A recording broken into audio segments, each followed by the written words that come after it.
Welcome to the Sandersonian Institute of Cosmere Studies, where there's always another secret.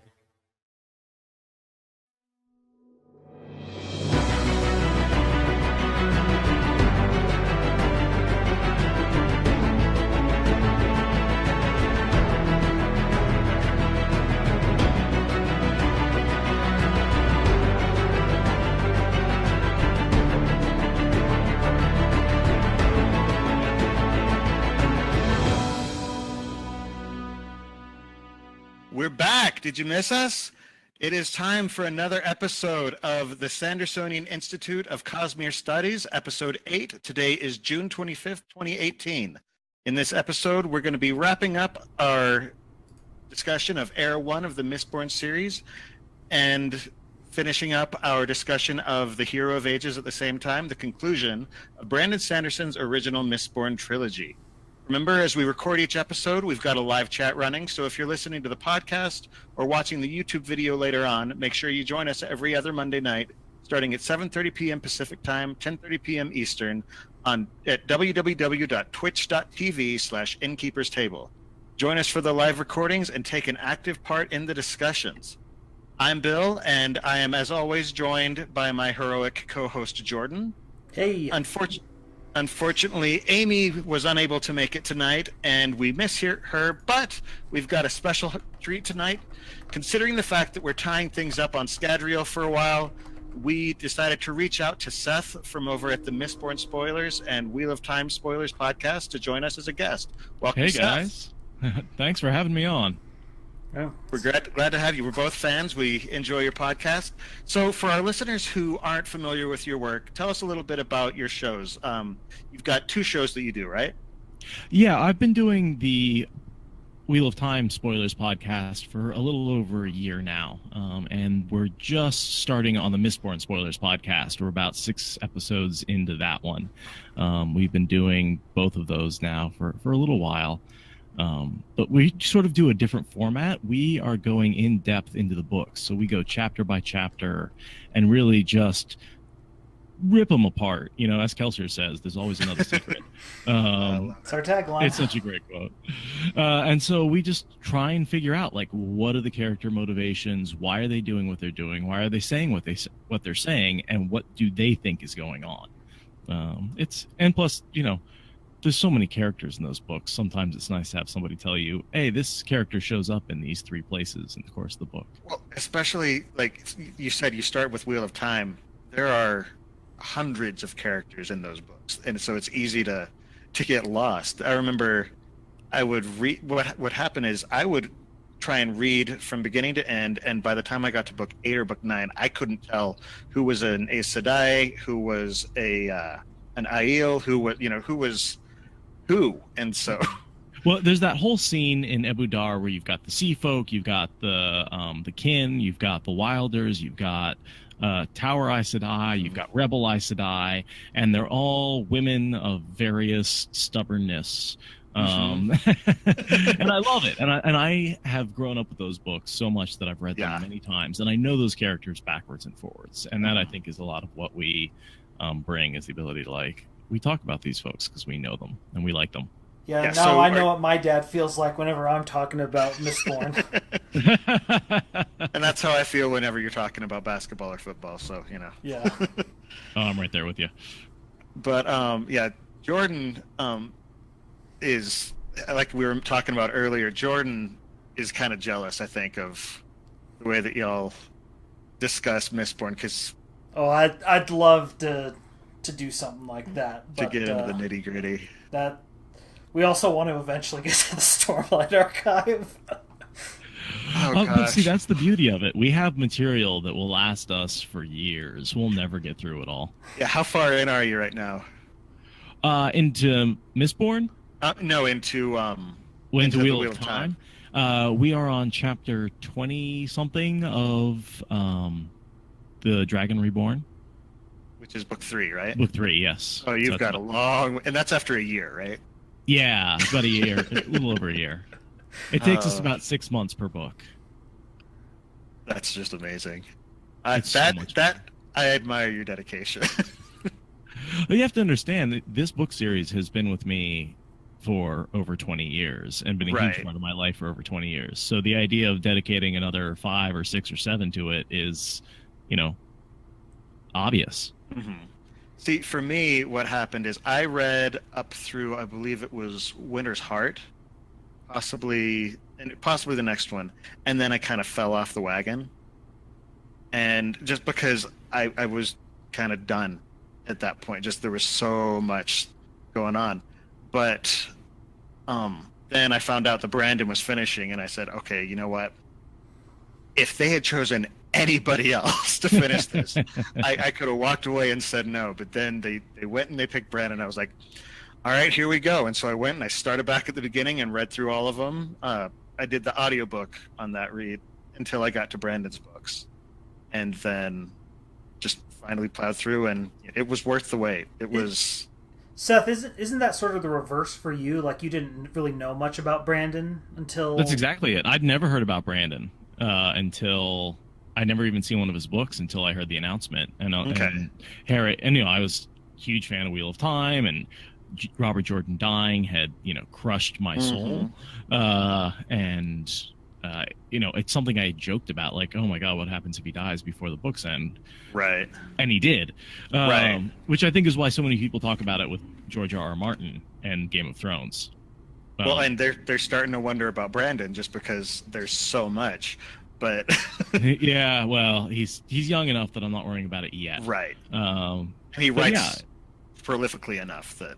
Right. Yeah, he's coming out with them on a regular basis. Mm-hmm. I see him doing a Piers Anthony, just living forever and just writing like 3 books a year. We can only hope.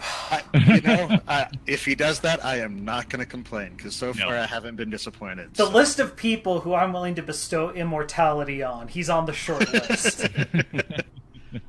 Let's spike him with some adium. Let's get this done. But so I fell in love with him, and Stormlight Archive Book 1 is the only book I've ever finished and then turned over and started reading back from page 1. Just without getting up, without moving, just like, okay, I finished that. Now I need to start reading it again. Yep. Well, there's so much. Yeah. So when you finish with Mistborn spoilers, are you going Stormlight or? I mean, ask me again in 2 years, because we're gonna have to do Era 2. Right. Of course. And God bless you for that. Oh, of course. Well, and again, next year we'll be finishing up Era 2, so... Right. And then who knows when we'll start getting Era 3 and all the other... I mean, just... When you realize the Cosmere itself is a series, suddenly it just becomes this enormous modular series, which is kind of a cool concept when you think about it. Definitely. So... we do keep the spoilers to just the Era 1 on that podcast is our goal, with occasional dips into Era 2, but because we take we talk about bend alloy and that sort of those alloys, but we don't talk about how they affect Era 2. Mm-hmm. Yeah, and we've been trying to keep the spoilers to the specific book that we're discussing over the course of the podcast. I think we might expand that to the specific series that we're talking about. It's getting very hard, especially here, to not talk about secret history. Yes. Because there's just so much going on in the background that you have no idea about. And it changes the entire color of what's happening. Absolutely. Just whether it's preservation, whether it's a Kelsier, this as the mist spirit, the fact that sometimes it's Kelsier, sometimes it's ruin, sometimes it's actually preservation. And it clears up it clears up a lot of the inconsistencies that you see, because you finish the book and you're like, so what was going on with the mist spirit over here? What was he trying to say? I don't know. But it was one of my favorite moments when I introduced my coworker to Mistborn, and he got through the second book and he's just like, I don't like Stabby McGhost guy. And I'm like, wait, you mean the mist spirit? And he's like, yeah. And he's like, I don't get its motivation. It makes no sense. And he's like, it's sitting here, it tries to kill Elend over there, fails, and then it just sort of hovers there, and then it tries to stab Elend again.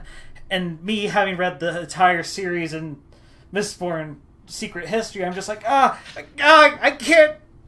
I want to say everything. That was This is a hard series to talk to somebody who hasn't finished it. This guy's a you bite your monster. tongue. Because this guy, after the end of the book 2, and I came home to Bill and I was pissed. I'm like, Was it book 2 or was it book 1? It was book 2. It wasn't book 1. Okay. Book 1, I would have said bull crap and I wouldn't believe him. But book 2, I'm like, so, after he finishes, I'm like, what are your thoughts? And he's just like going through things. He's like, also, there's something going on with the earring. And I'm just like, trying to keep a poker face. And I'm like, the earring? Why would you say the earring? He's like, Brandon just keeps pointing it out. And I'm in my head, I'm like, you're not allowed to use meta knowledge. It's cheating. And he's just like, I don't know, keeps pointing it out. I'm like, it's just Vin's heirloom. It makes sense that she's keeping it around. I don't know. I think something's up. And I come home to Bill, and I'm just like, stuff. I'm just like, this guy's out of control. Stupid Dave. He knows everything. And he's like, oh, that's bad. I'm like, he doesn't even know about hemalurgy yet. The moment he finds out about hemalurgy, the whole jig is up. And I'm like, the worst part is, I asked him, what type of misting do you think you'd be? Like, I think I'd be a seeker. And that made me even more mad. Because I'm just like, of course you would be, because nothing's safe from you. Isn't it infuriating when your friends pick up on the clues you missed? Oh, it's horrible. Yes. Although I'm not sure whether it's more infuriating when they pick up on the ones you missed or when they don't pick up on the ones that you thought were obvious. Because, they get to a certain point and you're like, oh, what about, what did you think of this? And they just sort of stare at you blankly. Like, I didn't read that part. What? Yeah, well, yes, sadly, it was a chapter. I don't have that experience with Dave. And so, Dave, if you're actually listening to this podcast, let me just say emphatically, screw you. Oh, man. No, that earring... Like, let's talk about the earring, because I've been waiting for 7 episodes to talk about the freaking earring. When I got to that part of the book, I was in my apartment, and it was about 2 a.m, because the avalanche had started already, and once the Brandon avalanche starts, there is no sleep. One does not simply stop in the middle of the avalanche. And, I remember I got to that point. I was in the front room, and my roommates were in the bedrooms in the back. And I figured out what was happening right, I think, at the time that I was supposed to figure it out. Because as soon as I realized, oh my gosh, this earring, big spoiler here, is a spike.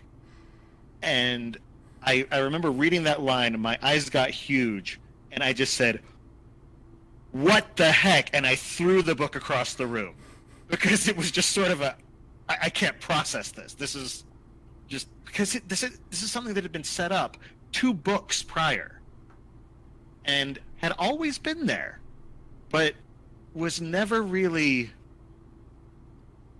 obvious. Oh, this is going to be a thing. Well, Seth, isn't that the chapter you guys just did in Mistborn spoilers, Vin?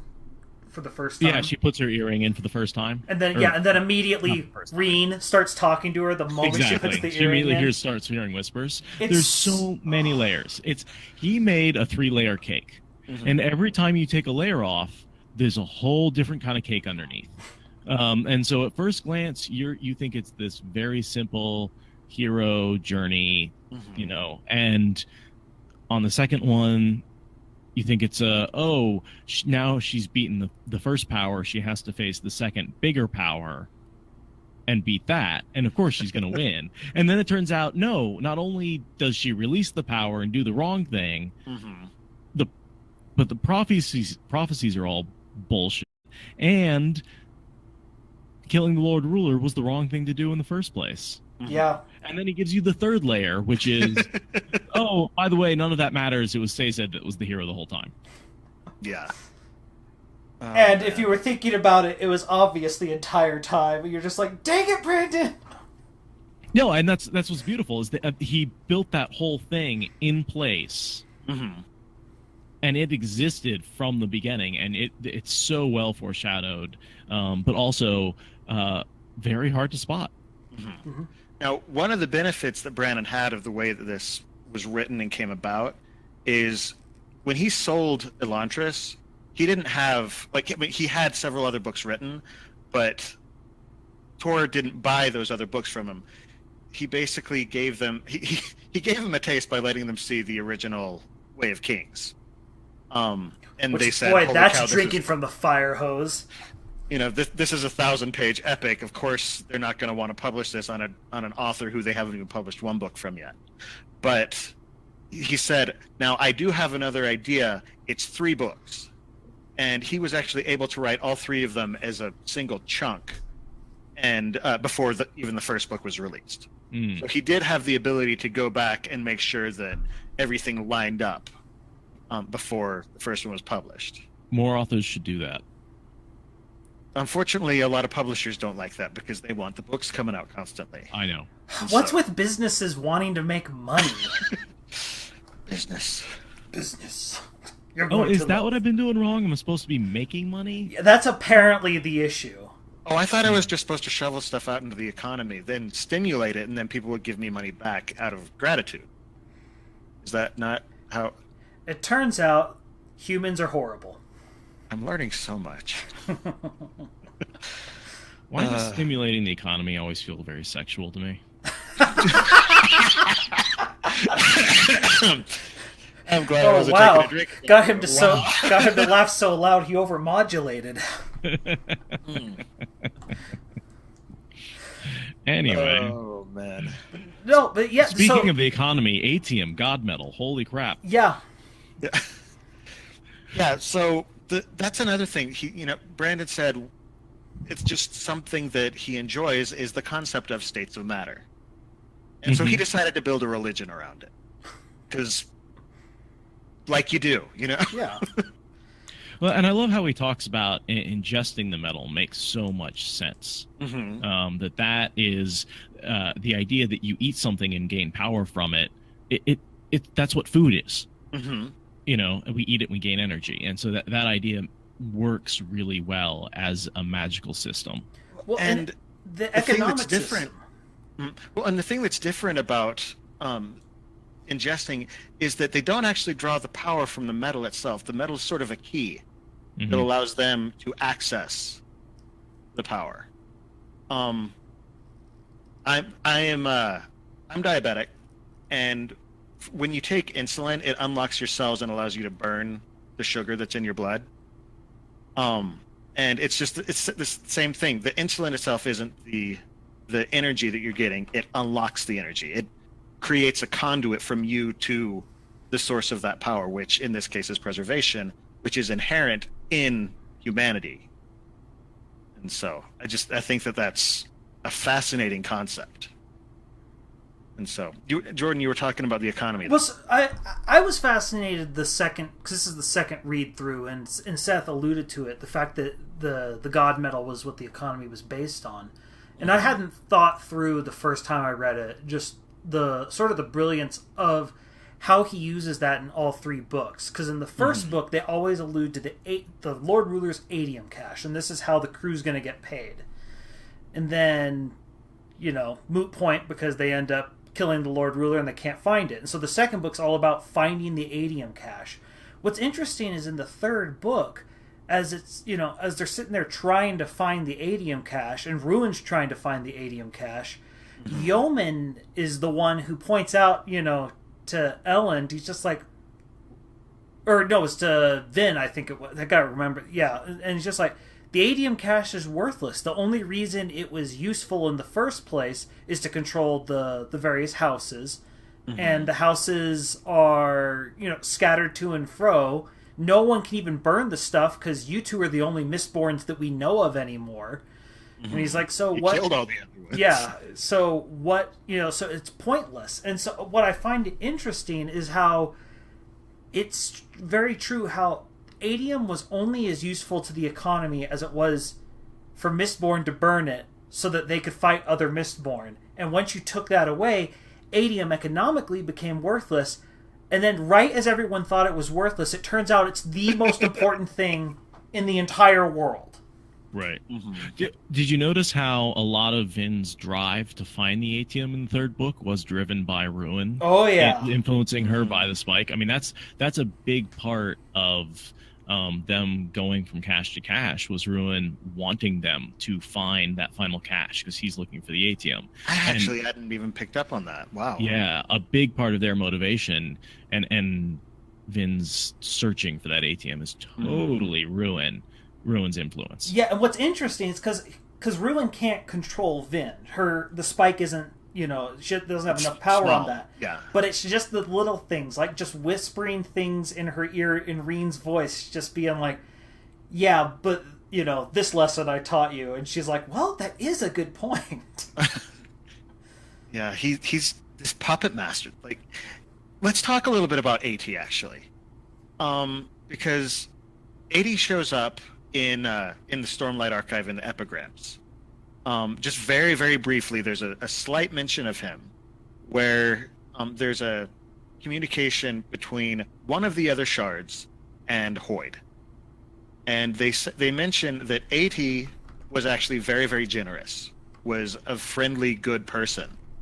And then after being bound to the Shard of Ruin for so long, it completely changed his personality. But the thing is, he's become this puppet master. And in Secret History, when Kelsier sees him, he actually literally sees these tendrils coming out from him, several of them going into Kelsier himself. And it's just interesting to watch how carefully he just plucks the strings and plays humanity, leading them. I mean, just tiny little one-word changes to the prophecies. Instead of saying his name shall be Discord, well, we find out Hero of Ages, his name is Harmony. Instead of saying she must take the power for herself, it's she must not take the power for herself. And it's just so subtle and playing with people's memory, not people's memories, but playing with things that people see and making them doubt their memories. He's the ultimate gaslighter. Mm-hmm. Yep. Oh god! And again, especially with people like Vin, where he's just talking to him. Oh no, this is exactly what it's been like. This is normal. Well, and it makes perfect sense because people like Vin and Kelsier are the perfect tools for him because they act on instinct, and they trust that instinct because it's gotten them far in life, and so he just has to play on the instinct just enough to get them to do the wrong thing. Mm-hmm. You know the funny thing about this, Zane? You were never crazy. Oh, that was so delicious. That line just killed me. I was like, damn. I mean, I knew at that point that he wasn't crazy and it was a voice in his head. But the fact that he just rubs it in as he's lying there with his throat cut, dying, and he wants to tell Vin that there's an influence in his head, and he can't because of the way she killed him. Such a good line. Everyone just loves to gloat. Turns out you're not schizophrenic if the voices are real. Right.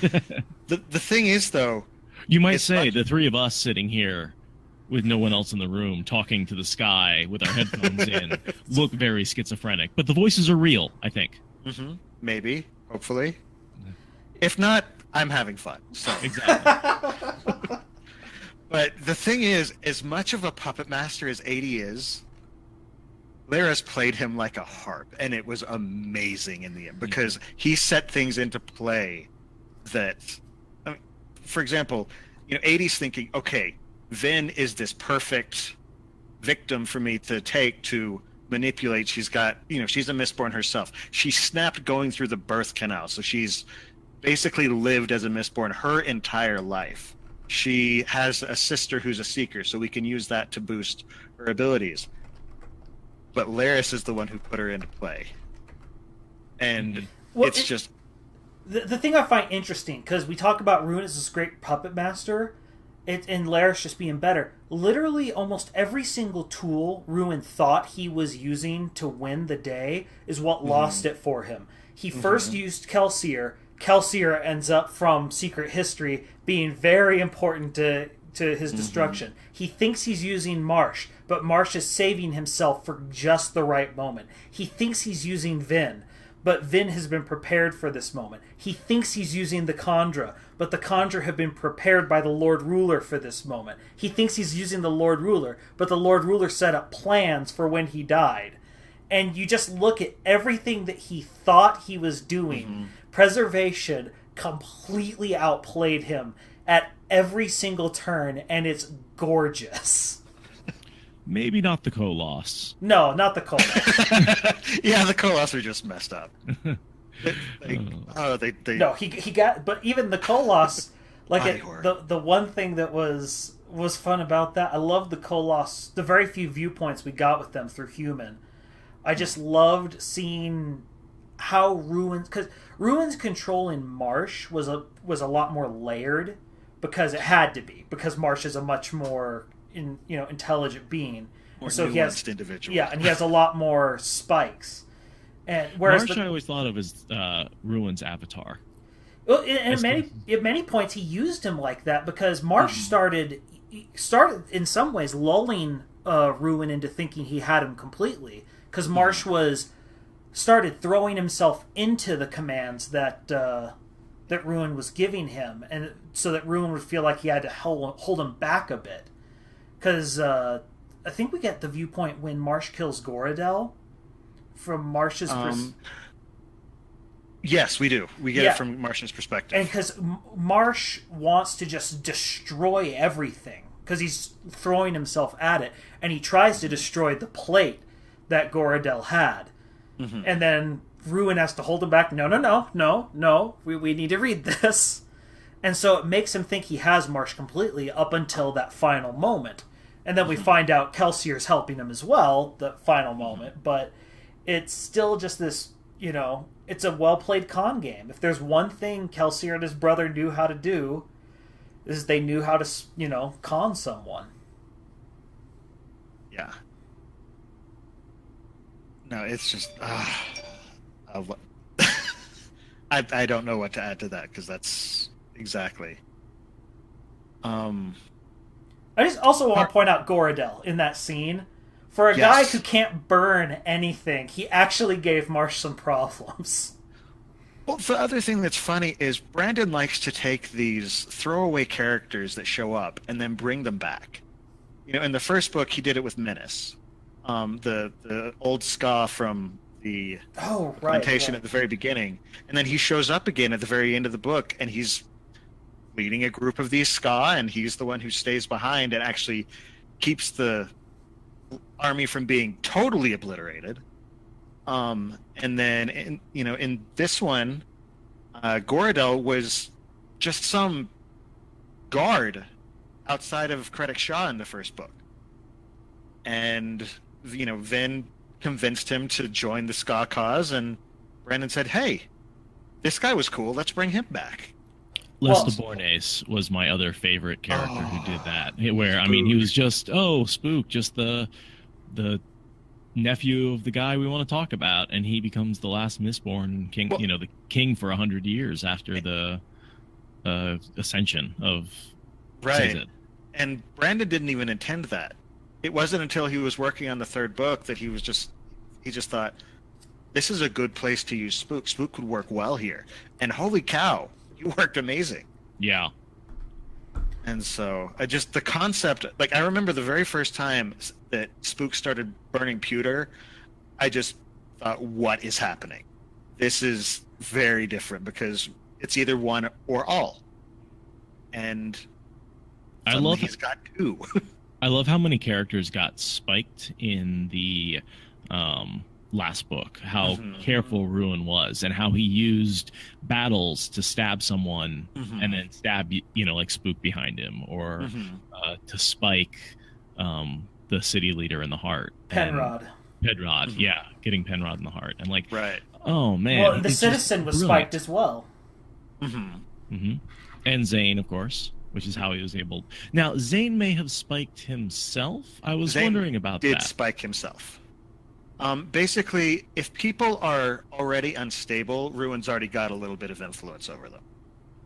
Which is why Zane was a little crazy to begin with, or do you think it was just the abuse from his father? It's probably a little bit of each. And he explores this a little bit in Mistborn's Secret History. I was remembering as I was listening, because as Kelsier is traveling, he comes across this old man, just and he's muttering to himself in a hut. That's right, and he's muttering to himself. And Kelsier says something, and the old man responds. And he just says, "Get out of my head! Get out of my head!" He doesn't see Kelsier, but he hears him. So what it seems like is people who are mentally unstable, they're a little bit more aware of the cognitive realm, which I'm not sure if, what's the cause and what's the effect there, but essentially there's a little bit stronger of a tie to it, and so they can actually hear and voices from it's a the theme cognitive that realm. that is sort of a carryover as well, sort of forwards into Stormlight Archive. I believe Syl says something to the effect of, like, of course you're broken. How else could we get through? We need the cracks or something like that. Mm-hmm. And so so the cognitive realm sort of seeps through the cracks and and that's where the Spren come from, like all the Spren. And so, but that's a different series for a different day. So. but it does show some of the consistency Brandon puts through his various magic systems. Even if they work differently, they have some similar concepts that end up affecting things. Well, it's all based on the three realms and investiture. Right. Everything is based on this sort of very common magic system of investiture, and then based on the gods, they really do change and stack and interact in really neat ways that feels very much like something in physics. Mm-hmm. And I think that's what appeals to me so much about his magic system, is that he does something that feels very much like strong force, weak force, gravity, the four basic things, and builds on top of those a system of physics that works really well, but it's different. Yes. And the consequences are what he's exploring in his books. Yeah, that's how I sold Jordan on the books in the first place. I have a physics degree, so I don't actually read fantasy books, and so it took quite an effort for Bill to get me to start reading. But then he told me about iron pulls and pushes, steel pushes, and the fact that how heavy the thing is affects whether you get pushed or it does. And I'm like, interesting. Tell me more. So you must love Wayne when he's changing his weight in the middle of steel pushes. Oh my goodness, Wax is Wax. Yes, like he is. First of all, the ways he can break physics just makes Isaac Newton roll over in his grave. Yeah. In theory, he should be able to infinitely hang glide too if he wanted to, so that's fun. And I don't know, I love it. But the other thing that's brilliant about it, and this is the part that I love, is it's true speculative fiction. He sits there and says, okay, they can do this. What does that mean? Mm-hmm. And you get the feeling that at certain points the powers maybe did something slightly different, and then he explored it and said, oh wait, no, that's way too broken. That would destroy everything, so I need to pare it back here and there. And he leaves the truly broken stuff to characters like the Lord Ruler. Well, for example, and I think he uses Peter as a resource for a lot of that, because Peter Alstrom, his assistant, because at one point he was talking about the time bubbles that Wayne puts up. Mm-hmm. And he mentioned something about light and redshift, and Peter just said, you can't do that, otherwise you're going to microwave everybody in the room. And he's correct. And kill everybody. So Brandon just said, okay, that just doesn't happen. Hand wave, I'm an author. So... And he said something similar about air in the cognitive realm. Yes, he decided that there's air in the cognitive realm because he needs there to be air in the cognitive realm. And since he is essentially the god of this universe, like beyond even Adonalcio, we find that's the big twist at the end is Adonalcium is Brandon. And so... In which case, this is the biggest build-up to a self-insert fanfic that I've ever seen. Well, who are the 16 people who tore him apart? His editors? Probably. Publishers? His original writing group. So, man, I don't want to find out which one was ruined. Odium was probably Peter. We find so. No, but yeah. So just the fact that he bases it in science, and the thing that's interesting is when Brandon started at BYU. He actually was majoring, I want to say, biochemistry. And then he ended up shifting his major to English, which, that's not a typical shift. But I think it those aren't influenced his writing traditionally- because he does have a scientific mind. He likes figuring out cause and effect flows and stuff like that, and it really influences writing just because he likes science, and so yeah. But yeah. So Okay. the other thing that I thought was interesting, just talking about the interaction of the magic systems, talking about hemalurgy, when we get to the Kandra and their concepts of these magic systems, it's interesting how they have these gifts that interact, but they interact through the morose nature of hemalurgy, the fact that someone had to die to get this spike. Right. And it's interesting how he's able to create a sort of, for lack of a better term, positive society out of this horrific magic. For every Kandra that exists, 2 people had to die, if you think about it. Because every Kandra Has 2 is spikes. essentially a mistwraith with 2 spikes, and each spike is a death. Mm-hmm. And so for every Kandra, there are 2 deaths to create that individual. For every Koloss, there are 5. Yes. So just think about that when you think about Vin tearing through the Koloss, that each one she strikes down isn't 1 death. It it's 5 still only deaths. counts as 1. Well, except that, again, when you look at the Koloss, each one she strikes down, how many deaths is that also preventing? Because Koloss are just horrifying, destructive forces. Oh, sure, and they eat more, and they need to be stopped, and I'm not arguing that. But when I talk about how Ruin is killing off the people of Scadrial, a big part of that is by turning them into Koloss. Yeah, and these just hordes of Koloss that you see. Mm-hmm.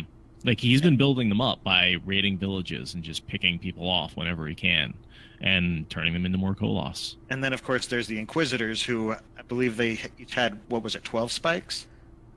Depends on what time frame you're talking about. That's true. If you go through the Mistborn RPG book, which I know it's not canon, but they estimate at that point at the end, Marsh had upwards of 22 spikes around. Which in Hero of Ages, it did say that he had just been given several additional ones. Yeah, when you say it said he's the got Avatar. Yeah, well, and he got all the Ferukami.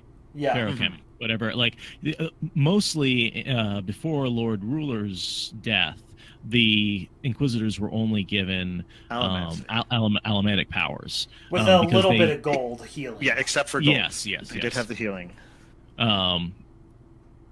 So they're basically gold compounders if they want to be. And then after his death, Ruin came out, and especially when he took out the ruling council, a big part of why he did that was to gather alamatic spikes to enhance his Inquisitors. And it gives him more control. He was like a DM that didn't understand good game balance and gives his players all the good toys. Exactly. Yeah. So you see him moving with incredible speed and all sorts of other they're bulking up, they're healing twice as fast as they used to. Yep. Yeah. Marsh is one of my favorite twists that Brandon put into these books, because he doesn't only twist with him once. At the very beginning of, or at the very he actually end of the twists first in all 3 books. Yeah. Mm-hmm. At the very end of the first book, first we find out Marsh isn't dead, and he kills all the other Inquisitors just systematically. Here's a pile of spikes. Tink, tink, tink, tink, tink. Talk about it's not a mic drop, it's a spike drop. Nice. I'm just going to take a sip of this soda here. I'm really proud of myself. Nice. That was well done. And then in the second book, he shows up and, he is bad. And then in the third book, no, he really isn't.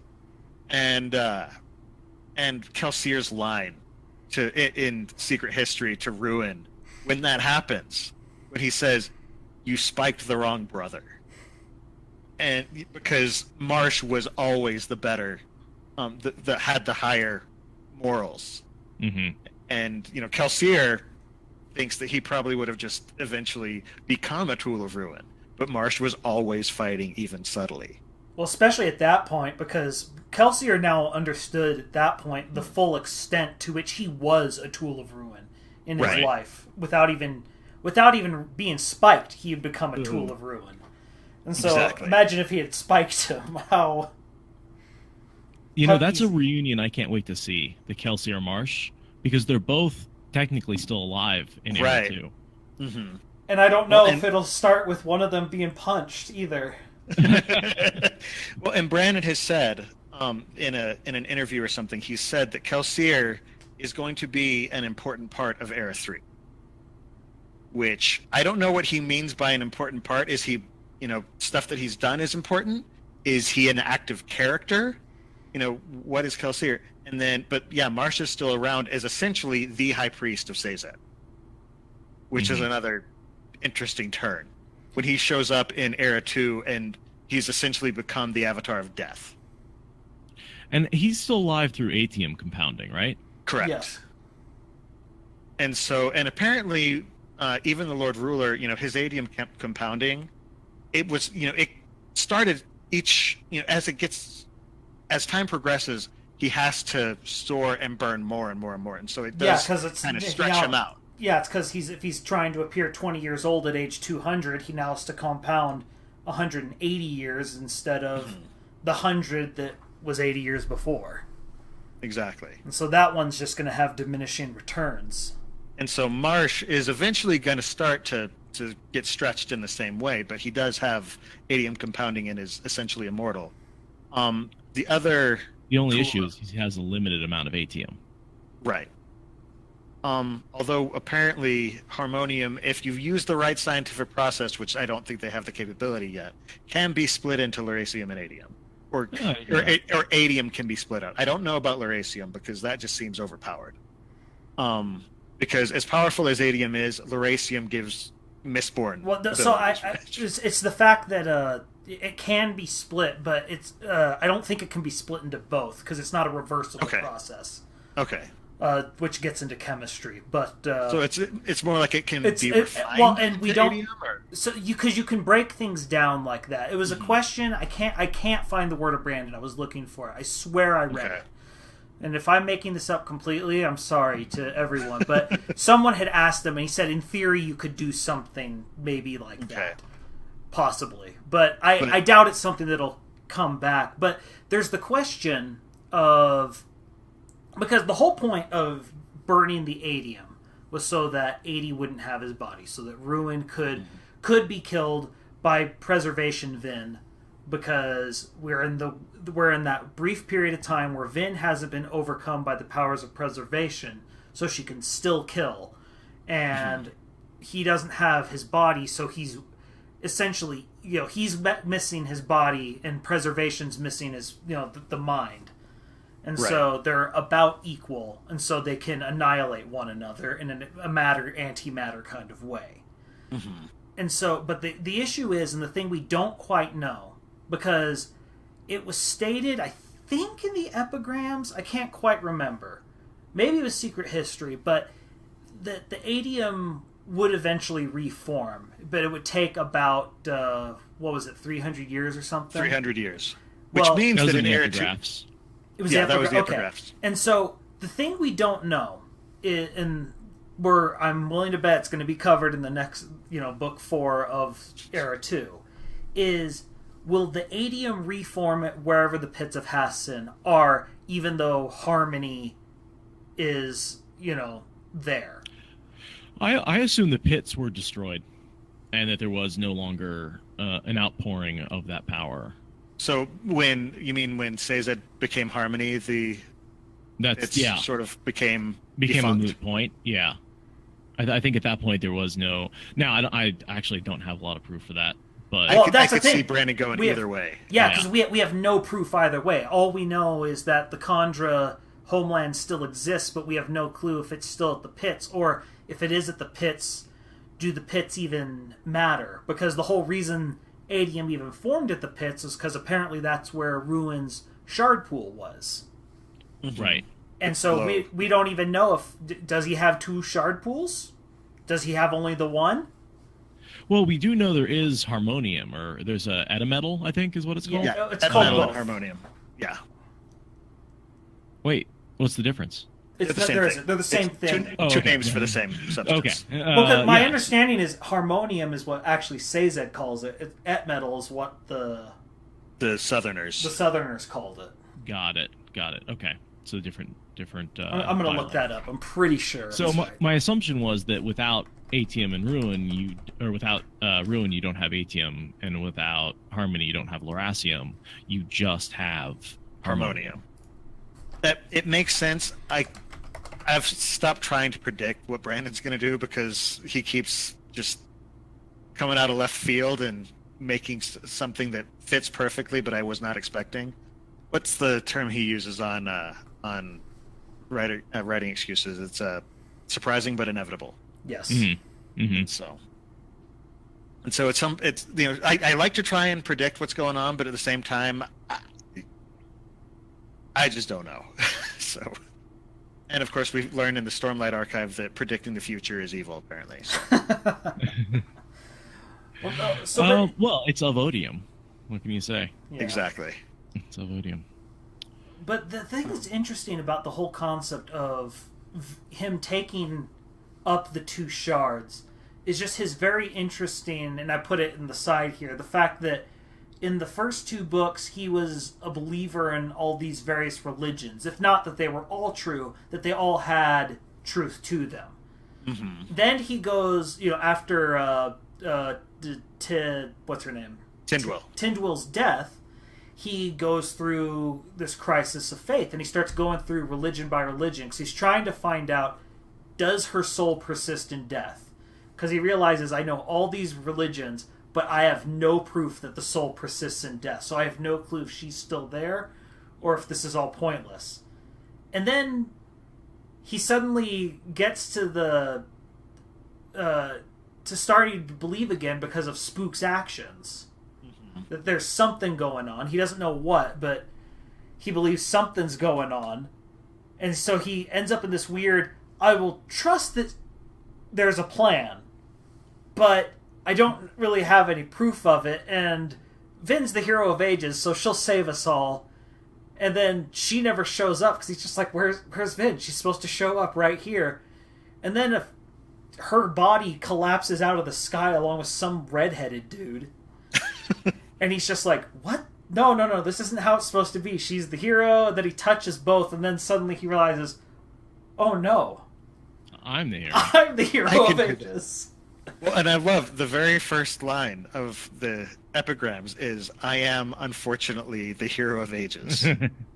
And apparently a bunch of people, like there was a group of people who figured out before getting to the end from that line alone that, just from the verbal tick? Well, because there's another line later on where in either the same book or it might be the previous book where Sazed says, I am unfortunately in charge. And people just caught the exact same intonation and they said, it's Sazed, it's Sazed, it's Sazed. And I'm sitting here thinking, I like the book. I like to read. But yeah, but apparently there's a few crime scene analysis fans amongst Brandon's readers, because some people just find the most minute details. Which is awesome, I think. I love going to the 17th Shard forums and just reading some of the crazy theories that people have thrown out, and then the crazier ones that I listen to and that turn out to be real. And it's just... Speculation is, I believe, a wonderful part of life. Mm-hmm. And I like to do it with all available information, which is why why I love the spoilers concept is like, because we can really just have every bit of information and just go off into tangents and be like, yeah, we have no evidence for this whatsoever. And that's one of the fun parts about dealing with the universe of this scope. With a multiverse and seeing these characters go across, because there is so much more information to gather that, once you've started gathering so many data points, anything becomes possible. And you just start digging in and following a trail of clues, because they can give you clues that you wouldn't normally have because they're surrounded by so much else that you don't necessarily know they're clues. For me, it's really all about the magic system interactions, that you have different characters on different planets with different abilities, and all of a sudden, with something like Hemalurgy, you can combine those abilities. And because investiture works on every planet because you have this similar baseline, and then you get some really crazy possibilities. And then you have Hoid, right, who is collecting them like Pokemon cards, and just because we know that he has his own form of light weaving. We know that should I just give a full spoiler warning right now, because I'm about to dig into other books outside of this series, because he's shown up in a bunch of different situations. We know he has his own form of light weaving. We know from, I believe it's Words of Radiance, that he's an awakener, and also from Oathbringer, because he mentions that he has perfect pitch, which means he's gathered at least 50 breaths, I believe it was. We see him awaken the we see him awaken in Oathbringer as well. We see him get a spren in Oathbringer. We see him get a sprint in Oathbringer. I can't remember if it's in Words of Radiance or Oathbringer, or it might even be the first one. He has a conversation with, I believe it's Shallan, and we see him put something into a drink. And Brandon has confirmed he was trying to make people behave in certain ways and to relax. In other words, Hoid's a soother. Because we know that, and we know that he picked up a bead of Lerasium from. Yeah. Oh, totally. He's a Mistborn. 100%. Yeah. So he ate one of those beads of Lerasium. Well, we knew that he had it. Brandon we haven't seen him eat it. Oh, sure, but why? Of course he ate it. It never even crossed my mind that he wouldn't eat it. He's collecting powers. The reason it crossed my mind is because somebody asked Brandon if Hoid had used the bead of Lerasium. This was before Oathbringer came out. And Brandon said, "What do you mean?" They said, "Did he consume the Lerasium?" And Brandon just sort of did his cryptic face, and he said, "Probably not. He used it, but probably not in the way that you think." Which, I don't know if that's a red herring that he threw, or if Hoid's doing some sort of witchcraft that we don't even know about. And so... But yeah, so Hoid's got all these different abilities. I wonder if you would make if you made Lerasium alloys and use that. If you make Lerasium alloys, then you become a misting. Right. This is my question, because this is the one thing we don't know about Lerasium. Well, okay, we don't know a lot, but the one that interests me. We have no clue what happens if you try and use Lerasium hemalurgically. So he said, just that line, he used it, but maybe not in the way you think. Mm-hmm. I don't know what Lerasium would do, but he also did in one of the epigrams in Stormlight. He mentioned, "I have the element. I have kept it somewhere safe. You might say as close as in my own skin." I was thinking that meant he'd consumed it. I wonder. As a spike, because I bet he... So here's an idea off the wall, but what if Lerasium was a spike that could be used over and over again? Without any decay?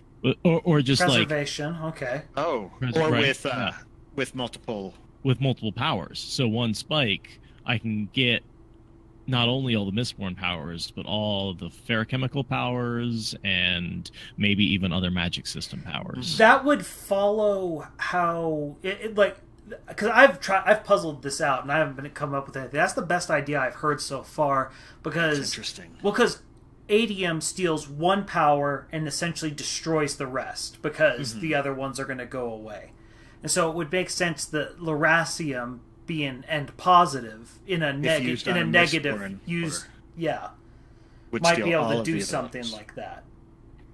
That's possible. And so, I mean, all of it, and that would explain how he's, maybe he's both he got Mistborn powers and ferrochemical powers, allomancy and ferrochemical powers. Yeah. Very possible. And so he could be, you know, another Lord Ruler.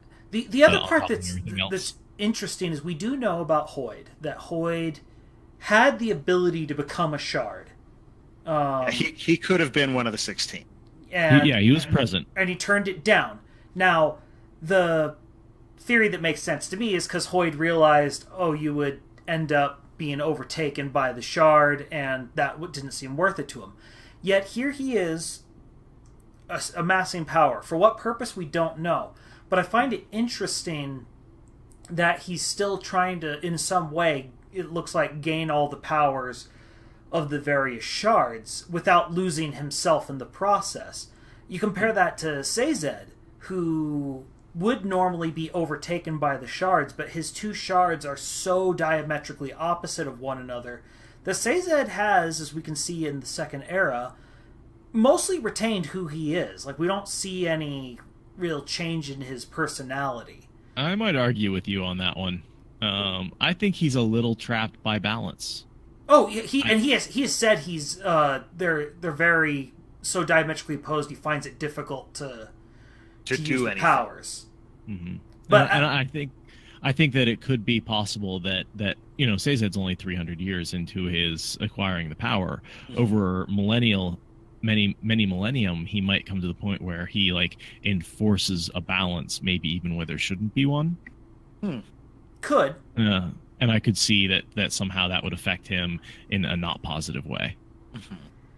But so far we haven't seen it, and so my theory is that it seems Sazed's unique in some way because of his because they are so opposite one another. Well, and he also holds two shards. Yeah. You know, he's the only and Brandon has said that terrifies Race or Odium because he's got the power of two shards. Sazed is the most powerful being right now in the Cosmere. Yeah. With two shards, and so I can definitely see. You know, I don't know how that changes Odium's plans, because I thought his goal was always to splinter the shards to prevent them from recombining like they did with Harmony. Well, yeah, and that's the thing that's interesting is the fact that people have asked if Sazed was killed, would he drop two shards or one? And he has stated he drops the one. Mm-hmm. That's interesting. Yeah, and I just wonder. I wonder what's going on there. Well, the other thing is in the epigrams from Stormlight, Hoid reaches out. You know, he sends a letter to several different shards, including Sazed. And Sazed responds, and he's just basically says, you know, I'm at a disadvantage here because I am new to this. I'm interested in what you're saying. Come back to my lands and talk to me. So Sazed has extended an invitation to Hoid to meet on Scadrial. But he also throws in a caveat. He's like, we're going to be doing this openly, and we're not going to be doing, this, withholding of information. Let's talk openly. Yeah, if you're going to talk to me, let's talk. And I wonder if Hoid would accept those terms. Without knowing Hoid's motivations, it's very hard to predict what he's going to do. That's the thing. We still don't know if he's really helping. Well, and one thing we do know is that Hoid... somebody asked Brandon about whether Hoid and Kelsier would get along. Well, of course, we've seen an interaction between them. One of the best moments just because Kelsier takes a swing at Hoid, and Hoid realizes, oh, you're not a physical being. I can wail on you.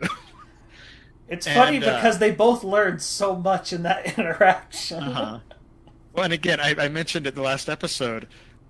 You could tell Hoid lets out several centuries worth of frustrations on Kelsier in those few moments. But one of the things that Brandon has said is Kelsier wants to get some piece of information out, and Hoid doesn't want it to get loose. Like, Hoid wants to keep that information a secret. And so we know that Hoid isn't really all that open with share. He's not all about free information by any means. Whereas Kelsier's full-on WikiLeaks right here, so... and he's bonded now cryptic. Brandon has said that the Spren that he bonded at the end of Oathbringer is a cryptic. And so, and cryptics, what are they fascinated by? What do they love? Lies. And so, so Hoid probably isn't excited about the necessity for open dialogue. He just wants information and he wants an ally, but he doesn't want to give the information back. So that's an interaction that I would love to see. So the Hoid and Kelsier interaction in Secret History was definitely one of my favorite moments. Kelsier punched so many people. He just after he died. Are you God? Yes. Punch. Kelsier decked him. Frankly, it's amazing that Sazed got out of that without, a fist to the face. Yeah. At the rate Kelsier's punching parts of deities.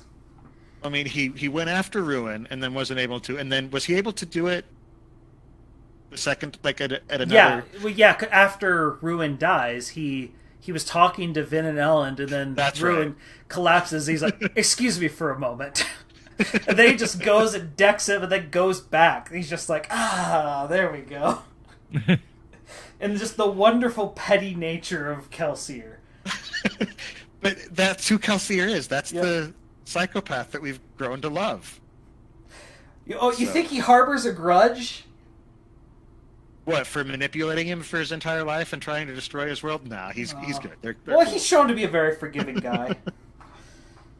Oh, gosh, yes. I mean, it took him how long to forgive Elend for existing? So...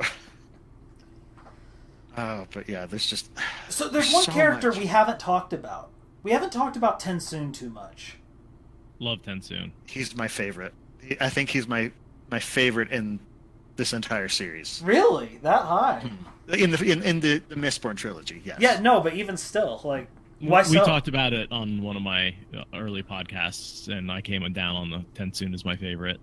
I love it. It's just because he converts and he changes. He changes more than any other character in the series. On an earlier podcast, I described him as lawful good done right. Because a lot of times when people try to write somebody with a lawful good alignment, they end up going to lawful stupid. They find somebody who's unbending, who is completely unwilling. TenSoon follows the rules that have been set to him, but he is willing to also be convinced that those rules are different than he originally believed. And and then he still continues to follow it. For example, when the Lord Ruler dies, the typical Kandra response would be to return to the homeland. TenSoon decides, no, my contract was with the Lord Ruler, and Vin is essentially his heir, so my contract goes to her. And so he finds this law, and he works these rules, and he works within them to make good things happen, essentially. When he breaks rules lawyering for the forces of good. When he breaks the contract by telling Vin about the contract and letting her know about the Kandra weakness, he then goes back to face his punishment. And I find that fascinating, because so often you have somebody who goes back and they try and argue, oh, no. I shouldn't be punished. Yes, I broke the rule, but... And he goes back... wrong. Exactly. But he goes back. Yeah. Yeah, it takes him... It takes that Mari, or whatever her name was. What was the female Kandra? Melan. She convinces him that maybe the rule is wrong. And it takes an external force to convince him that maybe he shouldn't just accept his punishment, and he needs to break out and actually affect some change. Yeah, exactly. And the thing that's interesting, because she says this is stupid, and he pauses because he's not willing to do away with the rules. He's still very much rule abiding, but her prodding makes him realize, no, we misunderstood the rules. There's a higher rule here. And so he still is this rule-following Kandra. It's his understanding of them that is what changes. But it took her to sort of crack through his moping at that point. Right. And then he pulls the Brer Rabbit trick of, don't give me the dog body. Don't do it. Please, not the dog body. Not that horrible, horrible shame that I was forced into. I do not want to go there. Reverse psychology works every time. Yep. No, I mean, it never works. Now, remind me, do we see Tensoon in Era 2? Yes. Have we seen him? Yeah. It's been a while since I read Book Era 2, 2. so I can't remember. Book 2 of Era 2. Okay. Because I know we see Milan, because she's freaking amazing. And but Tensoon I could not remember, because that's the thing, is there are a few characters from Era 1 who are still around in Era 2. Because you've got Harmony, you've got Marsh, and you've got Tensoon. And Tensoon's still wearing the wolf body, I think, and he goes and speaks to Wax. Mm-hmm. Right, I do vaguely remember that. I need to reread that one. No, but the thing that's interesting about the other thing I love about Tensoon's revolution, which this is the most polite revolution ever. He lets them capture them and lets them take them to trial, and very polite of him. But the thing that's interesting about it is he appeals to all of the Kandra nation. He's like, we had a job. The Lord Ruler gave us a job. And it's time. Like, that contract is coming up. And they accuse him of being a contract breaker. But in the end, it's the seconds who are breaking the big contract. Oh, yes. And it's his understanding the first contract. Yeah, and it's his understanding of that priority is what changes everything, and what makes the Kandra the double agents that the Lord Ruler had imagined them to be when he created them. Well, the firsts always followed the contract, but they were afraid of they didn't want to admit that it was time to follow the contract. Well, yeah, because it essentially it's I said it last time, they have to drink the Kool-Aid. They're in a cult where the end goal is for everyone to kill themselves. Well, and the other thing is, these are people who personally knew Rashek. Yeah. And so this contract that they made, they know the man, and they also find out that he's been defeated. And so, this man they made the contract with, well, he's dead. Does the contract still stand? Does how does this work? And so it's just they're put into a very unusual situation that clearly has never been encountered before. And this is an aesthetics thing, talking about the first generation, that I loved that Brandon thought it through.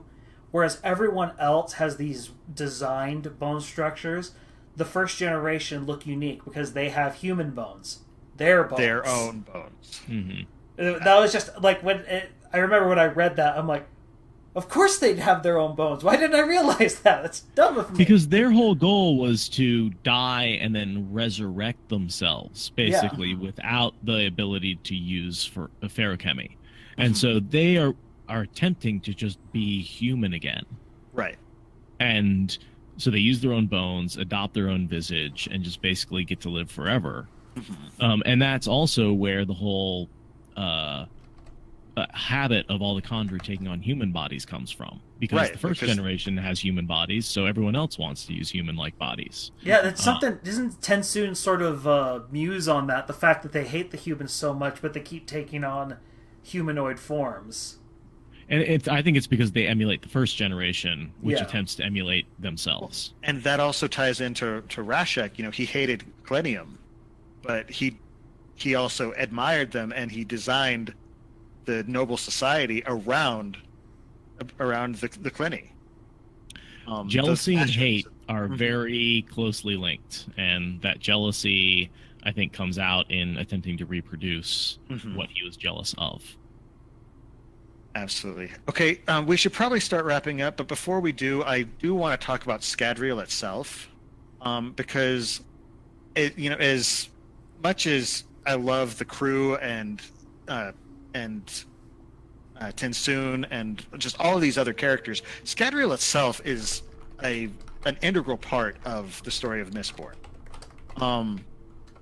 So before the original Ascendants, before the Lord Ruler became the Lord Ruler, Scadrial was very Earth-like, right? Mm-hmm. Yes. Well, we'd say what Yolan like. Well, and Yolan is is an Earth. There's a word I'm looking Analog. for. Analog. That's the word. But of course, during the Ascendants, I like figuring out, just sort of the path that took.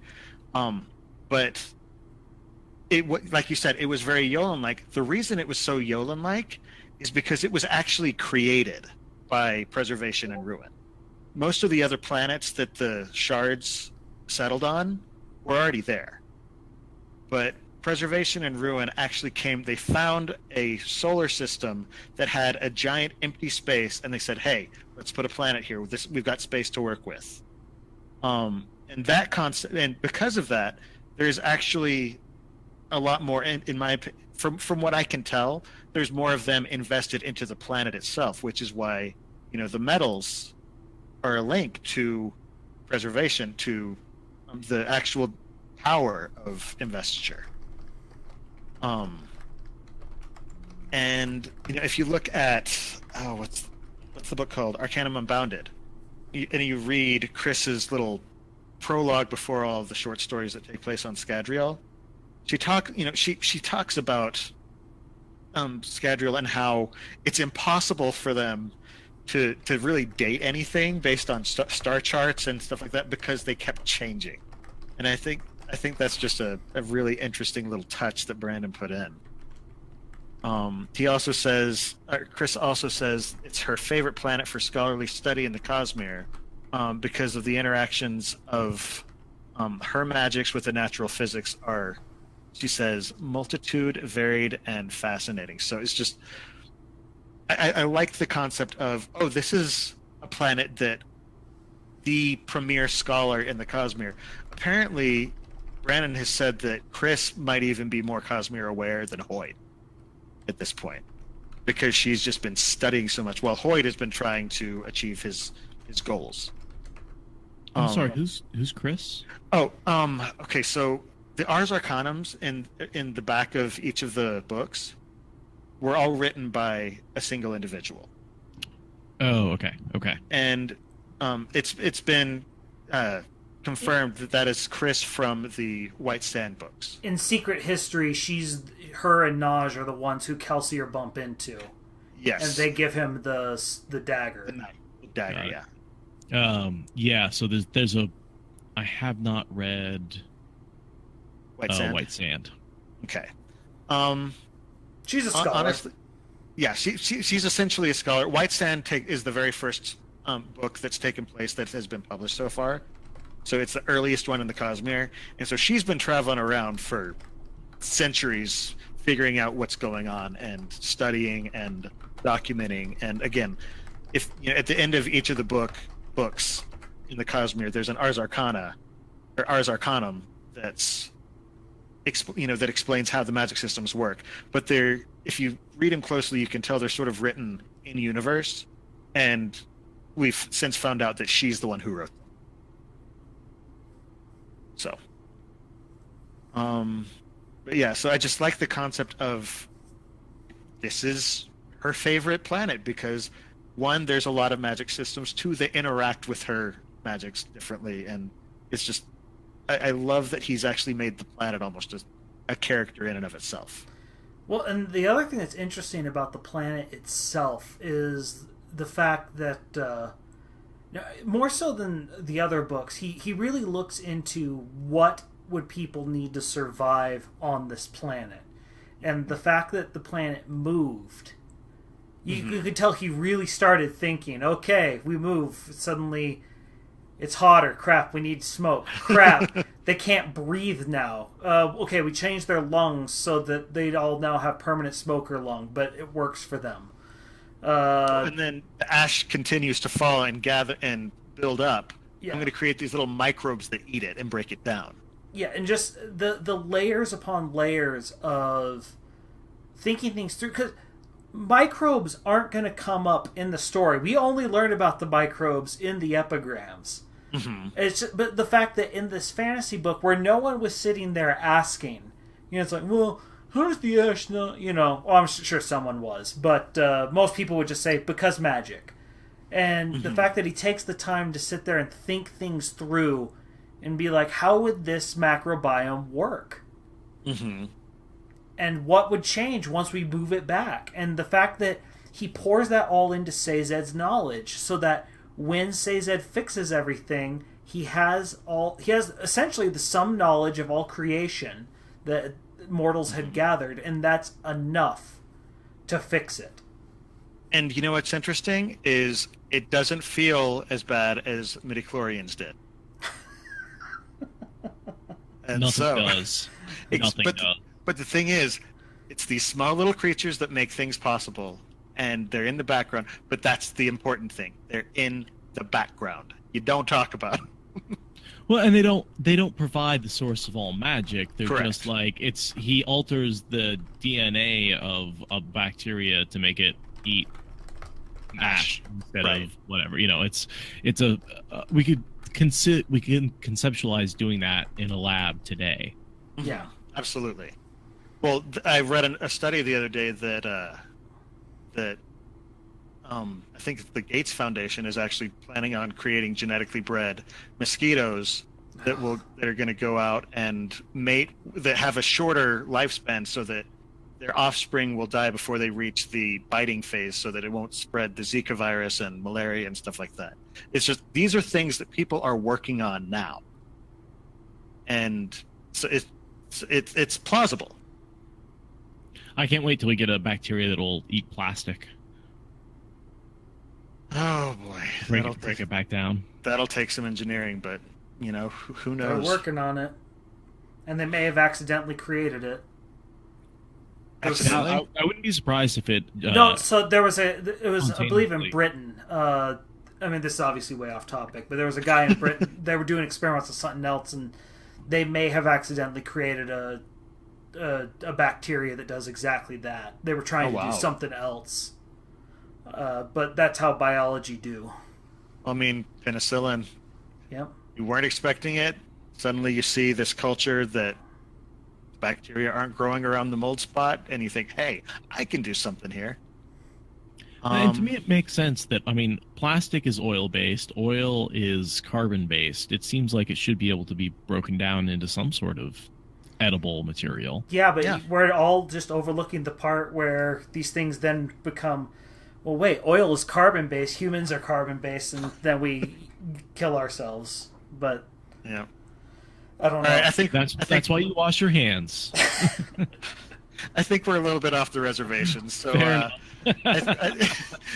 it. I think it's time to start wrapping up. Before we go, as always, we want to thank our patrons who make it possible for us to keep creating new episodes of the Sandersonian Institute of Cosmere Studies. This week, we'd like to give a special thanks to our newest patron, Rob E. Thanks so much for your support. The show is, of course, free for everybody, but if you want to support us, even with just $1 or $2 each episode, you can go to patreon.com/Cosmere Studies. By becoming a patron, you get access to our Discord channel where we've got a budding community. On Discord, you can continue the discussion about the Cosmere and the show itself. You also get bonus content like the 6-7, which is a collection of 7 pieces of content that the hosts find every couple of weeks and decide that we want to share with you. You also get early access to any bonus shows that we'll produce, automatic entry into any giveaways that we have, and more. But most importantly, you help us to build the show. With the help of our patrons, we're able to expand the show to record more frequent episodes, and hopefully we'll also be able to improve the quality of our recordings by getting better microphones and other equipment. Now, outside of the Sandersonian Institute of Cosmere Studies, we've got our own projects. Seth, of course, we've talked about yours, but if you want to give another plug for the your podcast that you're working on. Sure. If you want to go to wheeloftimespoilers.com or mistbornspoilers.com, you can find our websites, or just subscribe in any podcast app. Yeah, All right. we're on Twitter and Instagram if you search for us there as well. Yeah, I think that's how I actually originally found you also. And how about you, Jordan? Definitely be paying attention to twitch.tv/splicestream. We're the Smash League of Amoeba Pairs is still going on, and I'm starting actually up a second league. And so if you have amiibos that you want to watch fight each other in Smash Brothers and derp around, go to twitch.tv/splicestream. There is a poll. I'm trying to get indications of interest, and we'd love to have you. Awesome. And when I'm not here talking about how magical microbes can help us to eventually figure out how to get rid of the excess plastic, I am over writing board game reviews at the Innkeeper's Table at www.innkeeperstable.com. You can follow me on Facebook, Twitter, and Instagram at Innkeeper's Table. If you've enjoyed the show, we would absolutely love it if you would give us a 5-star review on iTunes. It's one of the best ways that you can support us because it helps other people to find us as they're searching, and it helps us to build our community. Also, make sure to share the podcast and the videos with other Brandon Sanderson fans, your friends, your family, and help them to come find the episodes we're making. This will end up concluding our discussion of Mistborn Era 1, but remember to join us for our next episode when we're going to start diving into Warbreaker. Seth, thanks for being here with us. We've loved having you. Oh, thank you so much for having me on. I had a blast. Now, before we sign off, do either of y'all have any final words you want to say about Mistborn, about this book in particular, or the Era 1 as a whole? Just anything some final thoughts to sign off. Fuck Moash. I'm gonna have to bleep that one for the Sorry, that's not Cosmere, is there? That's not Scadrial. That's okay. Oh wow. Jordan, how are you gonna follow that one? I don't know, man. Jeez, puts the bar high. I'm just gonna say that I fell in love with this book series through Kelsier, and I'm excited to see where it goes because I said at the end of book 3 before I even knew Secret History, man, Kelsier casts a long shadow, and I had no clue how long that shadow could go. Yep.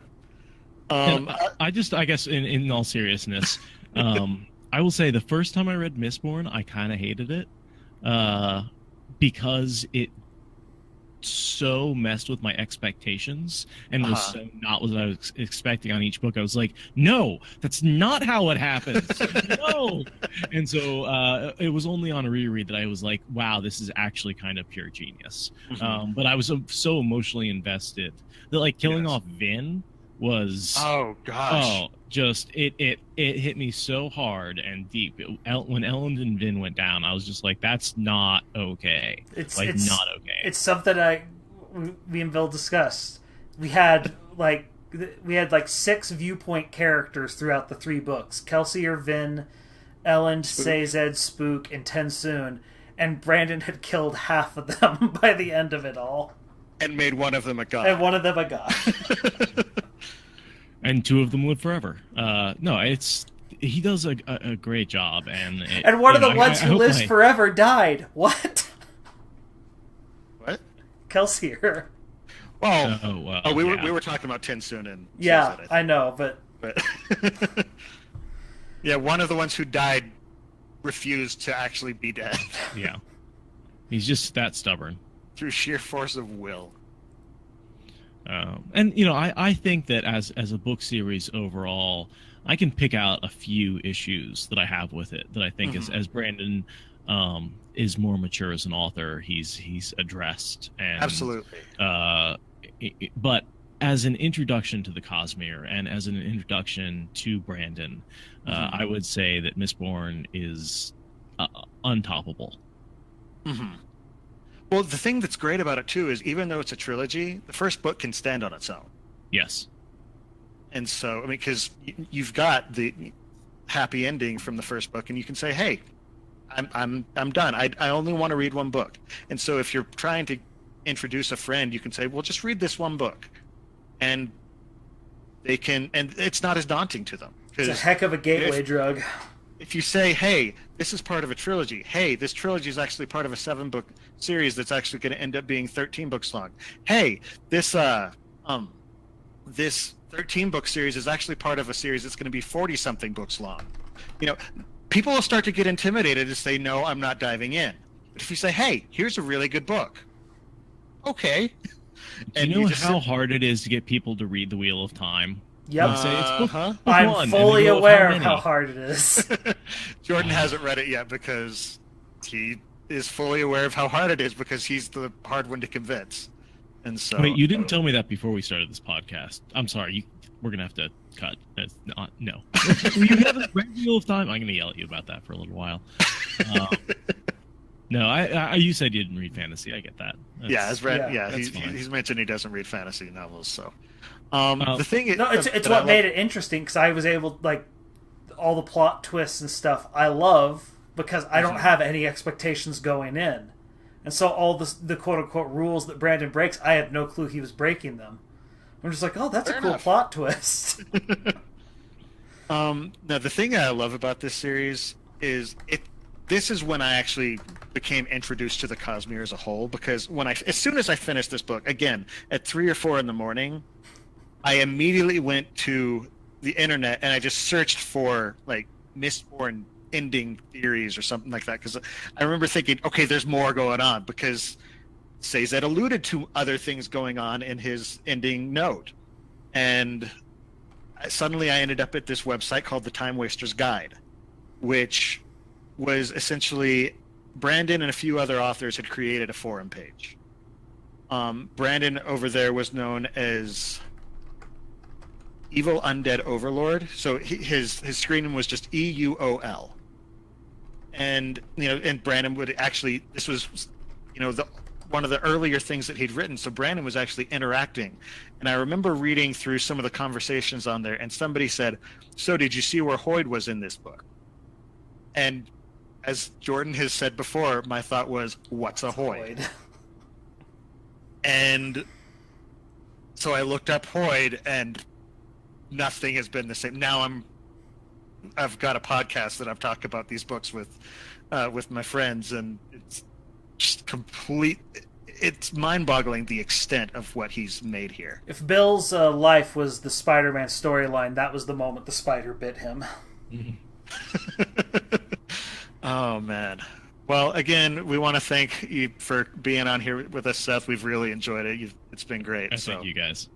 All right, so in addition to the live episodes of the show that stream on twitch.tv/Innkeeper's Table every 2 weeks on Monday nights at 7:30 p.m. Pacific, 10:30 p.m. Eastern Time, listeners can find our videos on YouTube or the audio versions of the podcast on iTunes, Google Play, and just about any other service that carries podcasts.